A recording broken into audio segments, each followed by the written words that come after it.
Hi, I'm Chris Martenson of Peak Prosperity. This is your weekly update. It is Friday, September 29th, 2017.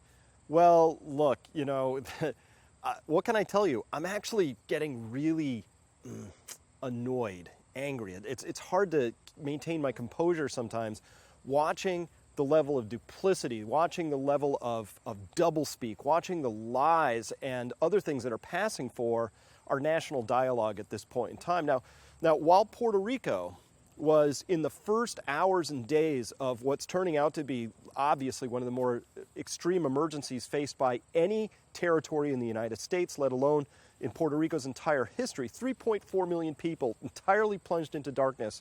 The United States was embroiled in the NFL knee gate and just worried about whether people are kneeling or not, and just insane, right? So a very slow response, and it just looks like it passed out of the national dialogue really quickly again. Meanwhile, in September, we've had all sorts of nuclear threats with North Korea. We've had all kinds of increasing tensions. And what has happened? Well, stock markets have just gone up like somebody put a ruler on them and marched them straight all the way up through September. This is going to be the lowest volatility month in the entire history of the U.S. stock market. Lowest volatility. How is that even possible? Well, it's not unless somebody's in there manipulating and controlling these markets, which the central banks do both directly and indirectly. Directly, if it's the Bank of Japan or the Central Bank of Switzerland buying stocks, preferentially on down days to help prop them up. Indirectly, by jamming interest rates so low that people have to participate in these stock markets. But fair warning, it looks like retail, that is household participation in stocks, is now back up to the highs that we saw back in 2000. That's a late kind of a warning sign for these particular markets. So that's what's watching there. Now, I mentioned before, I'm finding myself annoyed, I'm finding myself angry, I'm finding myself sometimes depressed a little bit, just like, I don't have energy for any of this stuff. I'm finding myself all over the map. And fortunately, I have a lot of good tools that I can use personally to help keep myself in the game and focused on everything.